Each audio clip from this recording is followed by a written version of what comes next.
Morning, Rocky. How are you? I'm good. Morning, Dominica. Hi, everybody. Rocky and I have decided to shoot a vlog this morning to look at how UK retailers can pivot their effort once they open on the 5th, as many are, in order to capitalise on Chinese consumers.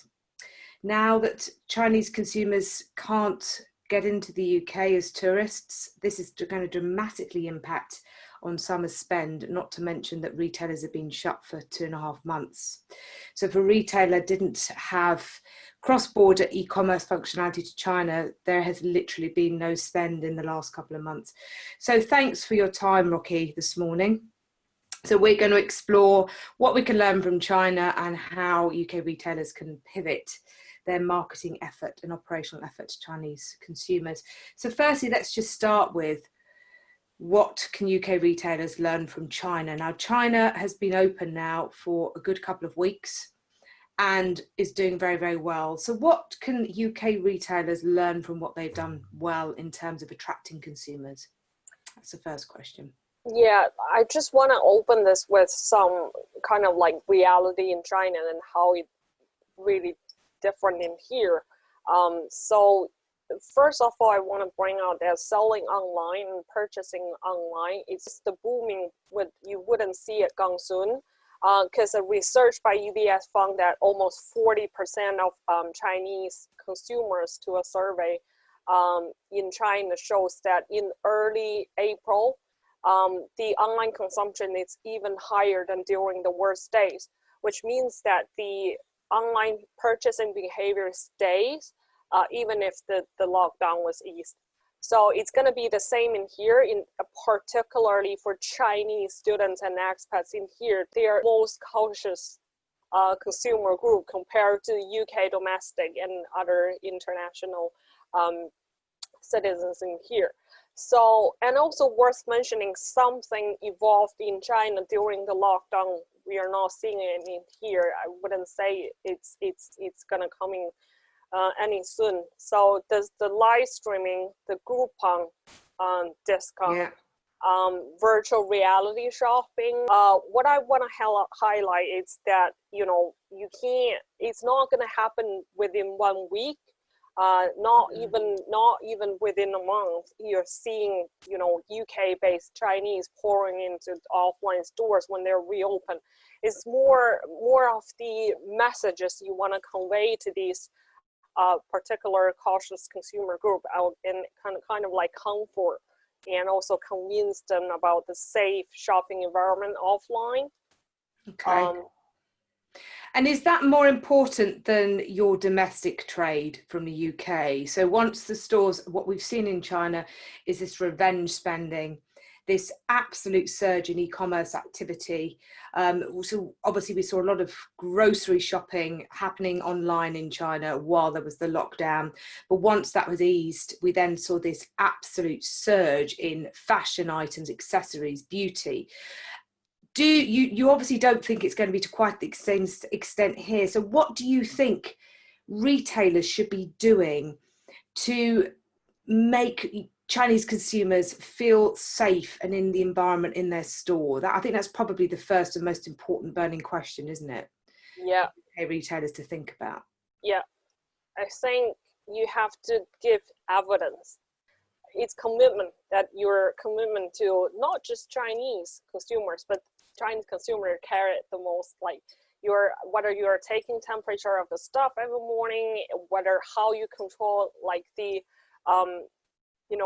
the front door, and how consumers are you giving hand sanitizer, and how you monitor the whole situation.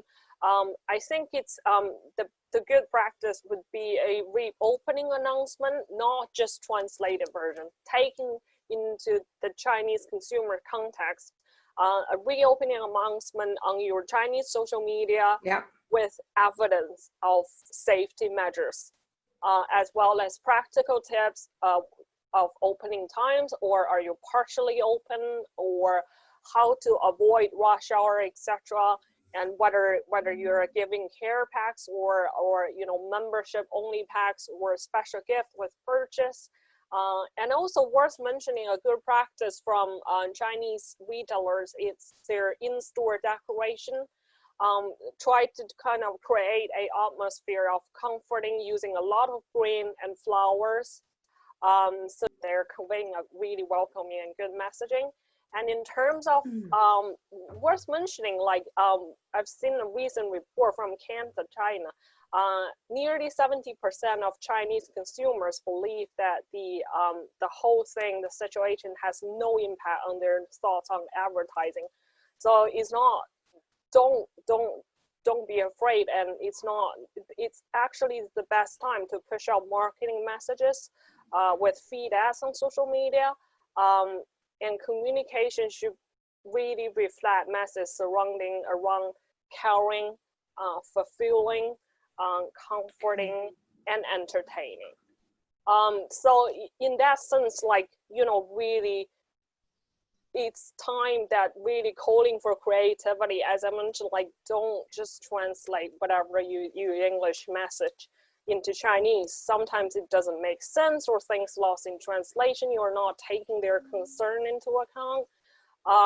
So, and also creativity needs to be aligned with the brand association, like who you are as a brand in this very, very special non-forcing situation. That would give your overall brand image a push.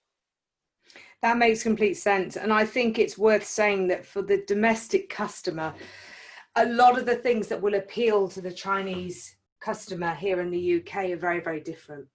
That kind of caring and calming and emotive messaging is just something we're not used to seeing here, but is very, very important, has worked really, really well in China. So it goes without saying, doesn't it, Rocky, that the Chinese shopper is going to be a lot more cautious about coming in store. So by demonstrating as a retailer what you're actually putting in place to make it safe, and not just the store, the environment you're in. So if you're in Westfield, then you need to articulate that as well. You need to articulate what the surrounding area is going to be like, and how you are managing social distancing, how you're managing hygiene, etc. But I think it's also really, really important to mention that it's going to be a question of a couple of Chinese consumers in the store, encouraging them to share content about what a wonderful experience it is, to get them to encourage their friends, to get them to encourage other shoppers to come in store.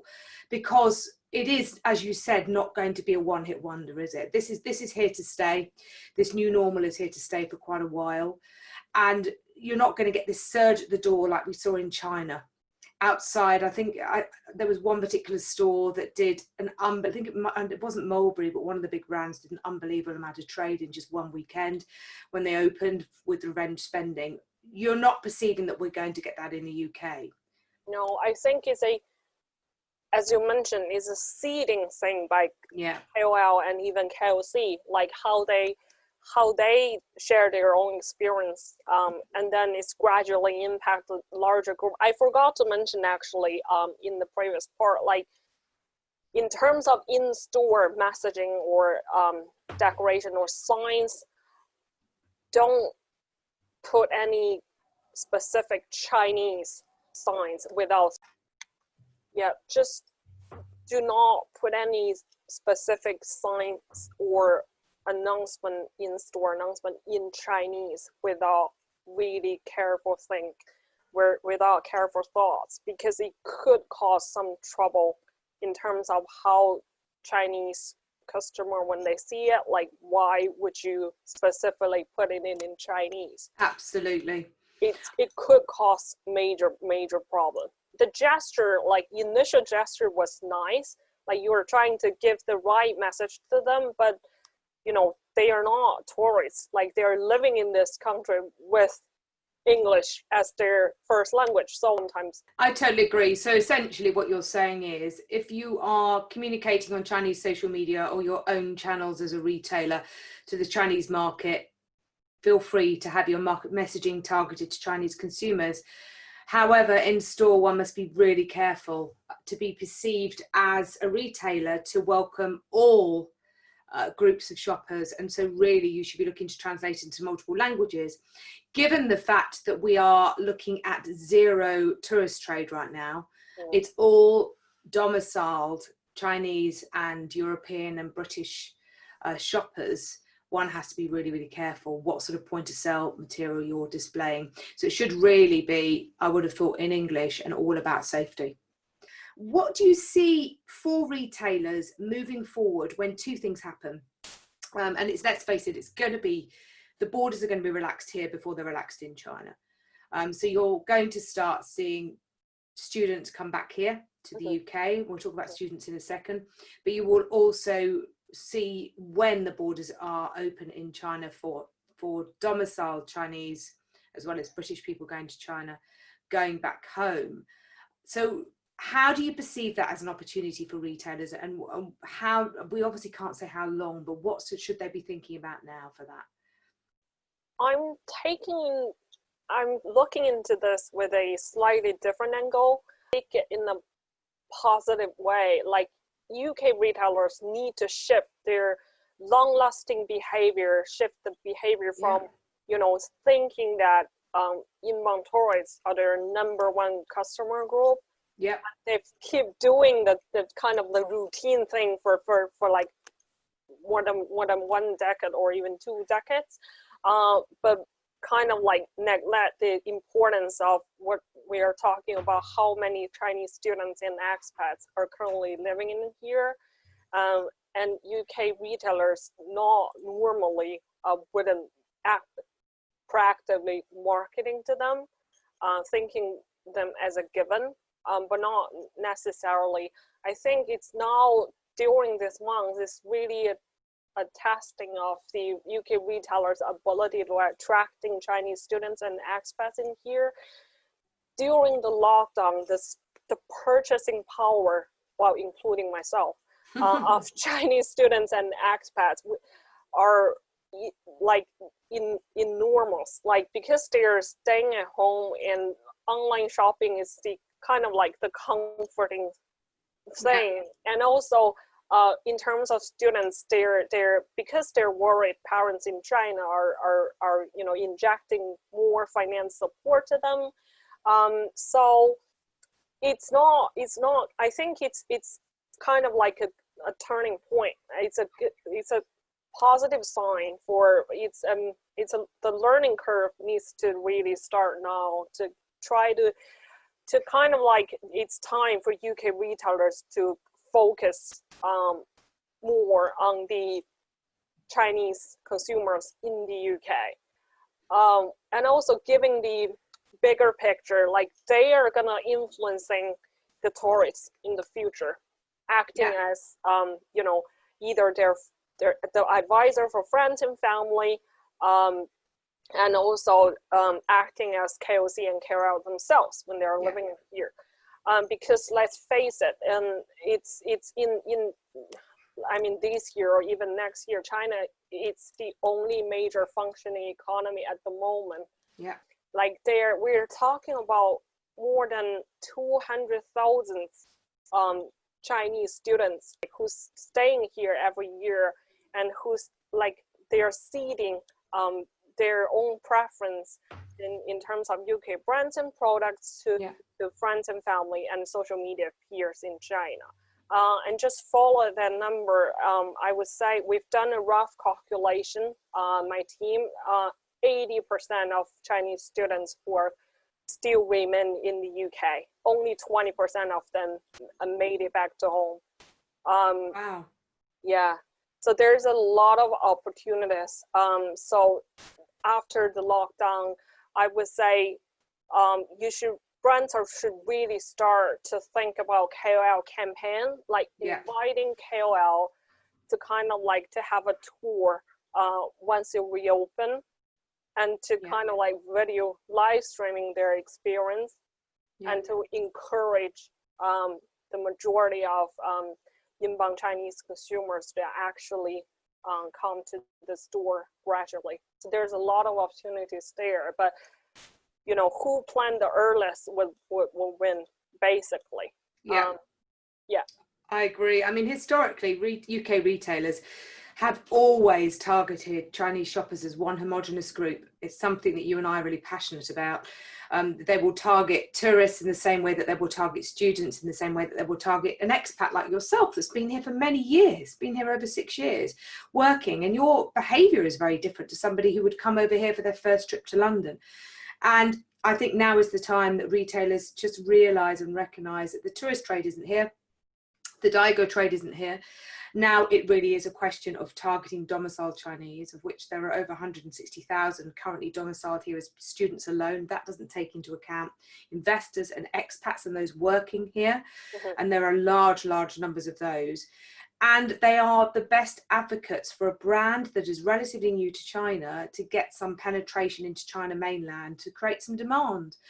All too often we talk to brands who are thinking about cross-border to China or going on to Tmall, or maybe even thinking about opening a pop-up in China ahead of bricks and mortar. And they've done absolutely no preambles. They've done nothing to build awareness and demand in China. And one of the first ways to do that is to build up brand advocacy with people that live here. I think it goes without saying. Yep. So to sort of wrap things up, Rocky, what would be your key takeaways for UK retailers who are opening in 10 days time? And some obviously are open. We've already got the property markets booming. We've already seen car showrooms are allowing people to go out and do test drives on their own. So we've already seen some movement, outdoor markets, but now it's going to be your bricks and mortar stores that will open on the 15th and your big shopping centres. So if you were to give a couple of top tips to UK retailers, what would they be, just to finish up today? Yeah, sure. So first of all, I would say thinking in a bigger picture, rather than just stuck for now. 2021 would definitely be a record year of Chinese students coming to the UK for several reasons. The Trump situation, it's getting worse day by day. And also the PSW visa, which would, and also the new, I think that the point system of tier 2 visa and tier 1 talent visa, not to mention the kind of like the entrepreneur visa and an investment visa. So we're definitely gonna see more Chinese students and expats pouring into UK as their preferred destination. So this year would be a really good practice of brands who's, you know, trying to learn to how to communicating with inbound Chinese. And in terms of immediate measures, I would say, you know, the market, it's begun to recovering, but retailers will really remember to avoid no strategy quick recover activities, which I bet a lot of retailers would do. They focus on, you know, whatever the quickest way without a bigger strategic approach. And also, the second one I would say is focusing on messaging and communication angles to cut through the noise. Because if you tailor your communication angle particularly to Chinese consumers in here, taking into account, you know, their pain points and their demands and the context, and you would definitely win because you'd be spoken. And the final one is, both you and I, we've said it for a million times, it's agility and adaptability, which we don't normally see in UK brands. No, I think that's the core crux of this, is that the time has gone to have an annual marketing calendar, full stop. I know certainly here at EC, I'm having to adapt for clients on a weekly basis. We're having to pivot what they can and can't do, what they can and can't say in light of loosening of restrictions. And for retailers more than ever, you've got to think on your feet. You've got to have a very small team that can make decisions very, very quickly. As and when opportunities arise or threats, you just jump. And the days of having a 6-month, a year-long calendar are just simply not going to work. And it really will be those that plan will come out on top. And all too often, when I'm talking to retailers who are saying, Domenica, we're only going to have 20% of capacity of our store, so there's no point doing any marketing. And I would say, so let me get this right. You're going to have 20% or a fifth of the chance of actually making the revenue you used to make yet you're going to do even less marketing. I think it should be the other way around. And I think that is the thing. I think we're a very cautious society here in terms of marketing. When the going gets tough, we stop marketing. And I think that's the wrong thing to do. So thank you, Rocky. You've been absolutely fantastic. I really hope this helps some UK retailers to pivot. If you want any more help from us, please do reach out on LinkedIn. Do subscribe to our YouTube channel. We will be putting up vlogs and webinars on a weekly basis in the next couple of weeks. And so we've shot now 5 webinars and a number of vlogs. So we're here to help. If we can do anything to help you, please reach out to Rocky or myself, and have a very good day, everybody. Take care.